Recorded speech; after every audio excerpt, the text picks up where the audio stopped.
toutes et à tous. D'abord, saluer cette ouverture de la semaine du printemps de l'entreprise. Je crois que c'est la 14e édition, si j'ai bien compris. 14e édition, c'est quand même un âge un peu mûr d'une organisation, d'une manifestation. Et là, je pense que c'est la démonstration que cette manifestation a largement sa place dans le paysage.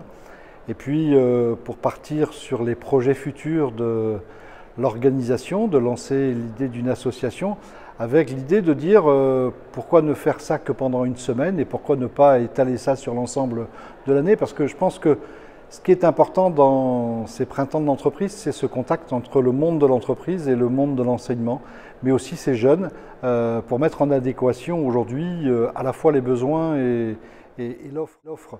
Je pense que quand on fait un diagnostic sur l'évolution des besoins en termes de personnel qualifié, en termes d'évolution de la pyramide des âges, en fonction d'un certain nombre d'analyses que l'on peut faire sur le territoire, attention de ne pas être en adéquation demain entre le besoin des entreprises et puis l'offre d'emploi sur le territoire. Et c'est pour ça que imaginez que demain l'association Printemps de l'entreprise puisse être, on va dire, en vigilance toute l'année et en action toute l'année, ça peut être une des façons de relever sans doute un des défis les plus importants qu'on a à relever sur notre territoire demain.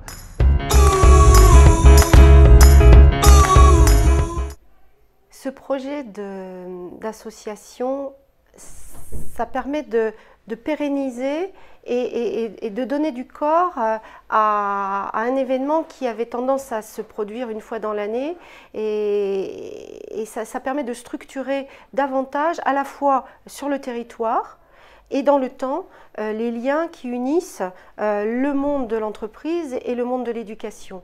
Et ça va, il me semble, permettre d'avoir des échanges et des apports qui vont être bénéfiques dans les deux sens. C'est-à-dire que, évidemment, c'est absolument fondamental que nos élèves puissent se projeter dans la réalité de l'exercice de leur métier, mais je pense que c'est tout aussi intéressant que les chefs d'entreprise et les salariés des entreprises puissent mieux connaître les jeunes et l'évolution, la manière dont les jeunes évoluent, ce que sont les jeunes d'aujourd'hui et ce qui seront donc les salariés et les collaborateurs de demain.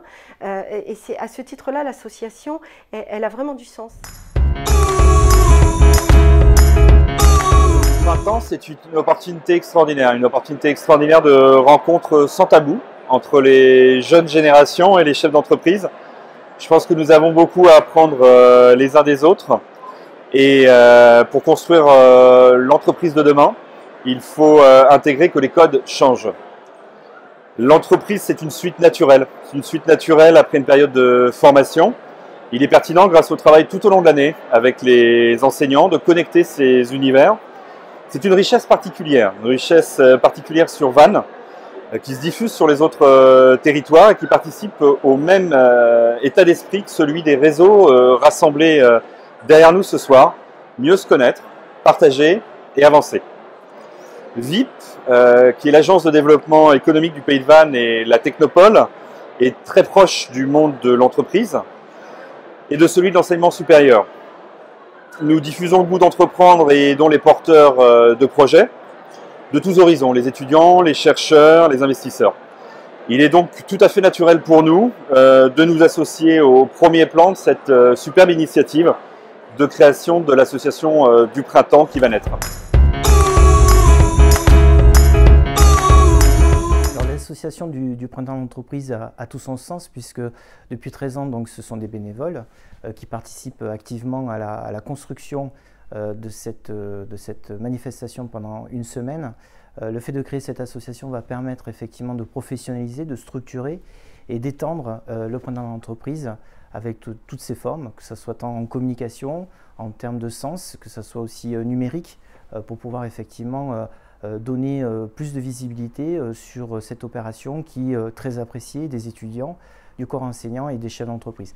Donc évidemment, cette association va permettre d'aller beaucoup plus loin sur ce qui a pu déjà être réalisé et déjà apprécié. Donc longue vie à l'association Printemps de l'entreprise.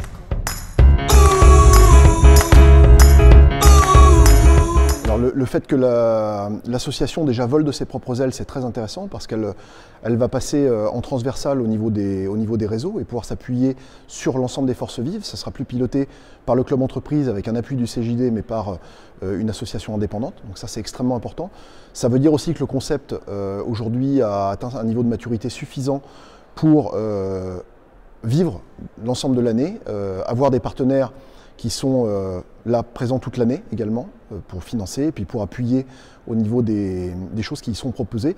Et ça va permettre surtout aussi d'expérimenter encore plus. C'est-à-dire que tout au long de l'année, on va pouvoir proposer des choses qui vont être, je pense, assez classiques, des visites d'entreprise, un travail sur la candidature, des prises de parole entre les chefs d'entreprise et les élèves, mais certainement des choses qu'on va pouvoir expérimenter tout au long de l'année. Parce que le fait de l'ouvrir toute l'année, ça va laisser, je pense, le champ libre à beaucoup de choses, beaucoup de choses, beaucoup d'innovations, et ça c'est quelque chose qui nous plaît beaucoup au niveau du Centre des jeunes dirigeants, de pouvoir expérimenter plein de nouveautés avec les étudiants et de rapprocher encore plus le monde de l'entreprise et le monde étudiant, le monde de l'enseignement et le monde étudiant, parce que je pense qu'il y a encore beaucoup de tabous à briser entre ces deux mondes-là. Et même si avec la semaine du printemps de l'entreprise, on avait déjà, je pense, fait un pas en avant, le fait de l'avoir toute l'année, ça va permettre de créer quelque chose de pérenne, je pense, sur le projet.